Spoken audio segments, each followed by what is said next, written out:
सब्जी वाला था। वो अपनी सब्जी मंडी के बाजार में अपना ठेला लगाकर बेचता था। एक दिन एक व्यक्ति उस सब्जी वाले के पास शाम को सब्जी खरीदने के लिए गया। उस व्यक्ति ने देखा कि सब्जी का ठेला है पर सब्जी वाला वहाँ पर नहीं है।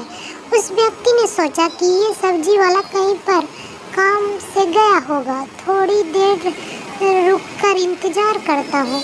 वह इंतजार करने लगा लेकिन वह सब्जी वाला आया ही नहीं। कुछ देर बाद उस व्यक्ति ने सब्जी का जो ठेला था उसकी तरफ देखा। ठेले पर एक छोटा सा बोर्ड लगाया हुआ था। उस बोर्ड पर लिखा था कि आप अगर जल्दी में हो तो सब्जी उस ठेले में से ले लें और उसके जो भी पैसे हो वो सामने एक डिब्बा रखा है उसमें रख दें। उस व्यक्ति ने देखा कि उस बोर्ड पर तो सारे सब्जी के दाम भी लिखे हैं। मुझे बीच बीच में मेरी बीमार माँ के लिए घर जाना पड़ता है। ये देखभाल करने के लिए घर पर मेरे सिवा और कोई नहीं है। मुझे इस वजह से बीच बीच में ठेला ऐसे छोड़कर उनको खाना खिलाने के लिए और दवाई देने के लिए जाना पड़ता है। बोर्ड पर अंत में ये भी लिखा था कि अगर आपके पास पैसे ना हो तो आप मुफ्त में भी सब्जी ले जा सकते हैं। इस व्यक्ति ने सोचा कि भला इस ज़माने में भी ऐसा कौन अपना ठेला रख के जाता और मुफ्त में भी सब्जी देने के बात करता है। उस व्यक्ति ने वहाँ पर जो सब्जी के पैसे लिखे थे उस हिसाब से सब्जी लेकर पैसे डिब्बे में रख दिए। अभी भी उस व्यक्ति को ये सब्जी वाले की बातों में विश्वास नहीं हो रहा था। वह बार बार यही सोच रहा था कि हर कोई थोड़ी ना ईमानदारी से पैसे रखता होगा। शाम को वह व्यक्ति अपने घर आ जाता है और फिर खाना खाने के बाद रात को वे बाहर घूमने के लिए निकलता है। अभी भी उसके दिमाग में वह सब्जी वाला ही घूम रहा था। वह बार बार यही सोच रहा था कि ऐसे भी कौन लोगों पर भरोसा करता है। तभी उसी रात को उसे वह सब्जी वाला अपना ठेला समेटता हुआ नजर आता है। वह तुरंत उससे बुलाता है और कहता है कि भाई आप इधर आइए, मुझे आपसे कुछ बातें करनी है। वह सब्जी वाला कहता है कि आप 5 मिनट रुकिए, मैं ये ठेला समेट लूँ, उसके बाद आपके बात करता हूँ।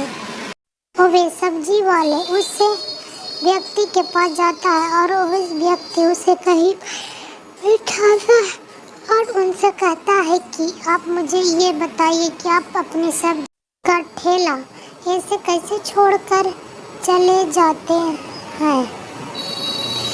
आप लोगों पर ऐसे कैसे भरोसा रख लेते हैं हो? क्या हर कोई ईमानदारी से आपके डिब्बे में पैसे रखता है?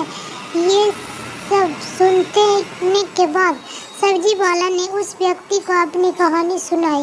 उस सब्जी वाले ने कहा कि मेरी माँ पिछले 2 साल से बहुत ज़्यादा बीमार रहती है।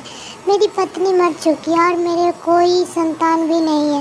इस दुनिया में मेरी माँ के अलावा और कोई भी नहीं है।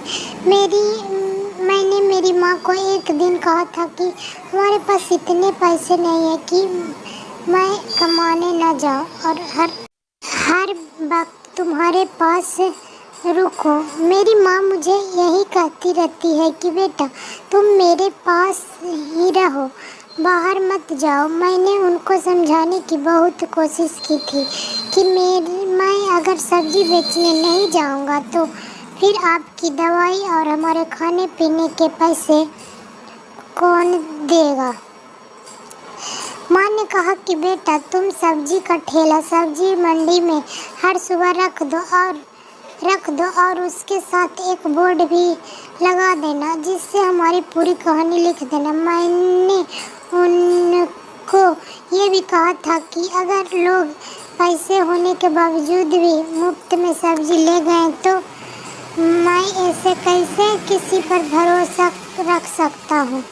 तभी माँ ने कहा बेटा तुम और किसी पर भरोसा नहीं पर भगवान पर भरोसा रखो। तुम सुबह हर रोज़ ठेले पर सब रखने जाना और शाम को ठेला समेटने के लिए जाना, बाकी सब ऊपर वाला देख लेंगे।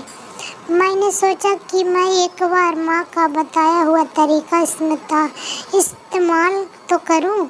इस तरीके से मैं पिछले 2 साल से सब्जी बेच रहा हूँ। मैं दिन में सिर्फ 2 ही बार सब्जी मंडी में जाता हूँ और लोगों को लगता है कि मैं बीच बीच में आता जाता रहता हूँ। सब्जी वाले की कहानी सुनकर उस व्यक्ति ने बड़े आश्चर्य से पूछा कि तुम्हें क्या हर बार सब्जी के पैसे बराबर मिलते हैं या फिर कोई बार कम भी मिलते हैं? सब्जी वाले ने कहा कि मुझे हर रोज़ जितने पैसे मिलने चाहिए उतने ही मिलते हैं और कई बार तो ज़्यादा भी मिलते हैं। कुछ लोग डिब्बे में पर्ची रख के जाते हैं और उस पर्ची में ऐसा भी लिखते हैं कि मैंने आज सब्जी के पैसे ज़्यादा रखे हैं, तुम अपनी माँ का इलाज अच्छे डॉक्टर से करवाना। एक बार तो एक डॉक्टर ने मुझे अपना नंबर भी दिया था और लिखा था कि अगर तुम्हें कभी मेरे से इलाज करवाने की ज़रूरत हो तो मेरे पास आ जाना। मैं तुम्हारी माँ का इलाज करने के कुछ भी पैसे नहीं लूँगा। सब्जी वाले ने ये भी कहा कि आज तक मुझे किसी में भी कम पैसे नहीं दिए हैं। सब्जी वाले की बातें सुनकर इस व्यक्ति को लगा कि मैं जितना सोचता हूँ इतने भी लोग बुरे नहीं होते हैं। अगर आपको हमारी स्टोरी अच्छी लगी हो तो अपने दोस्तों के साथ भी शेयर कीजिए और कमेंट में ज़रूर बताइए कि कैसी लगी हमारी स्टोरी। Thanks for watching.